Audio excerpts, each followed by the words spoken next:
Selamat malam teman-temanku yang ada di seluruh belahan dunia.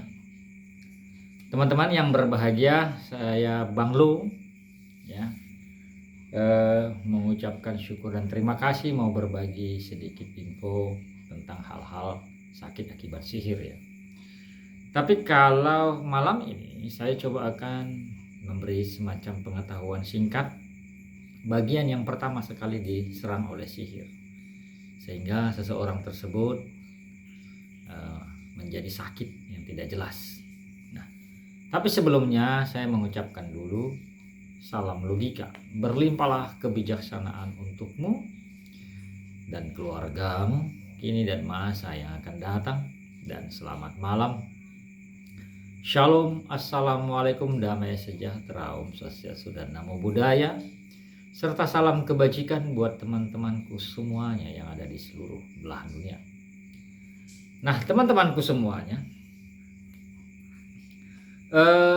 terima kasih atas dukungan kalian semuanya terhadap channel YouTube saya ini, Bang Loket ya, yang mana channel ini fokus untuk menerapi, membersihkan, melepaskan ya, ikatan sihir atau guna-guna, ikatan roh-roh jahat, ikatan santet, ikatan pelet, ikatan telu atau apapun namanya yang mengganggu tubuhmu, rumahmu, dan juga halaman usahamu.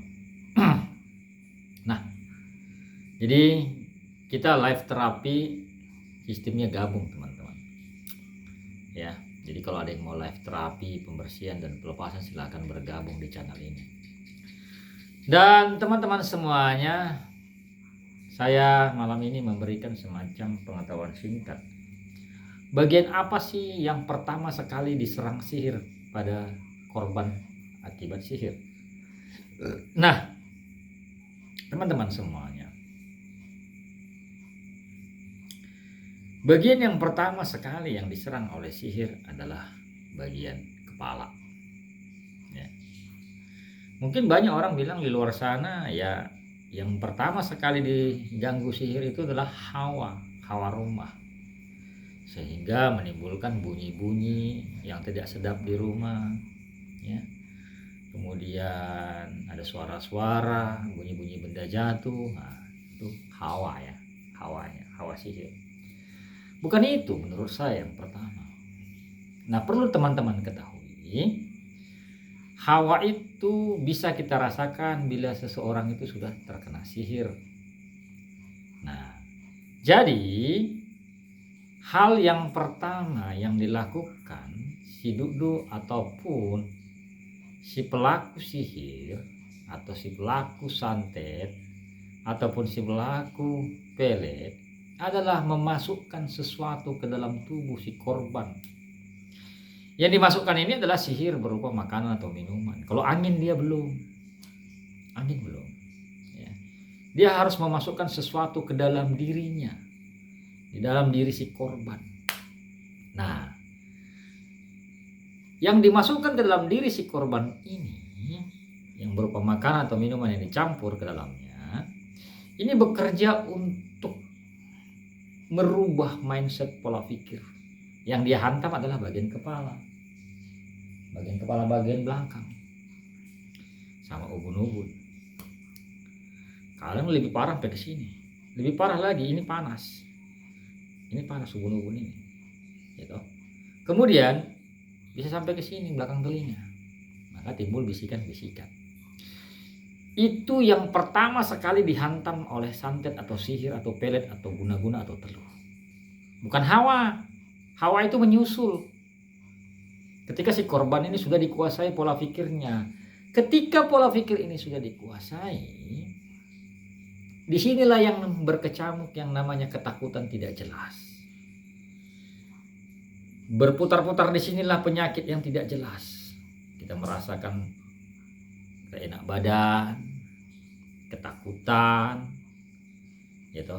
Timbul rasa tidak percaya, kemudian merasa benar, dan emosi tidak stabil.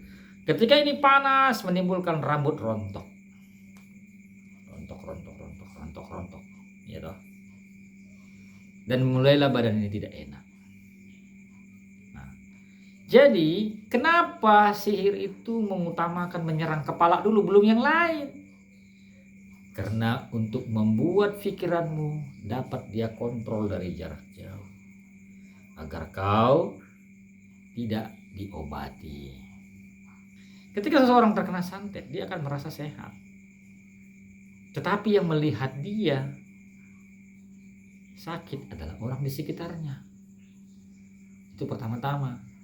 Nanti setelah seiring waktu timbul rasa sadar sedikit-sedikit. Kok nggak sembuh-sembuh ya? Gitu. Sama juga orang terkena pelet atau pengasihan. Mana pernah merasa dia sakit, dia akan merasa dia sehat. Karena dia merasa normal. Padahal yang melihat tingkah laku berubah, fisik berubah, adalah orang yang di sekitarnya. Kenapa? Karena pikiran si korban yang terkena guna-guna ataupun terkena santet ini sudah dikuasai. Jadi saya berteori berdasarkan pengalaman pribadi saya dan juga pengalaman saya menerapi orang, bahwa orang yang terkena santet yang pertama sekali diserang adalah kepalanya, untuk membuat orang ini mengalami rasa percaya diri menurun, rasa takut tidak jelas, rasa sakit tidak jelas, kemudian ya dia merasa tidak sakit, dan untuk membuat orang ini tidak mau diobati. Nah, teman-teman semuanya, bagaimana dengan yang lain? Hawa yang saya maksud tadi, Hawa ini menyusul. Hawa rumah itu tidak enak, ya panas, itu kan menyusul itu.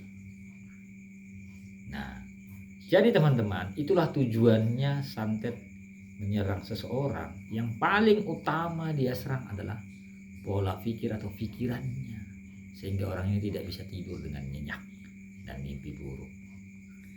Ya, itu yang diserang. Sihir itu dimasukkan dulu ke dalam tubuhnya lewat makanan atau minuman. Angin nyusul ketika sudah sihir itu masuk ke dalam tubuhnya. Nah, teman-teman semuanya, semoga informasi singkat ini berguna untuk teman-teman semuanya, untuk menambah pengetahuan, ya, agar tidak diburu-buruhi sama yang namanya bermain-main sihir. Jadi sifatnya kalau sudah termakan, terminum, kuras dia, bersihkan untuk ikatan. Baik teman-teman semuanya, ya, saya Bang Lo mengucapkan terima kasih. Semoga video singkat ini bermanfaat untuk semua orang banyak di luar sana tentang memahami bagaimana sebenarnya sakit sihir tersebut yang merongrong pikiranmu dan kepalamu, ya, yang membuat hidupmu tidak nyaman.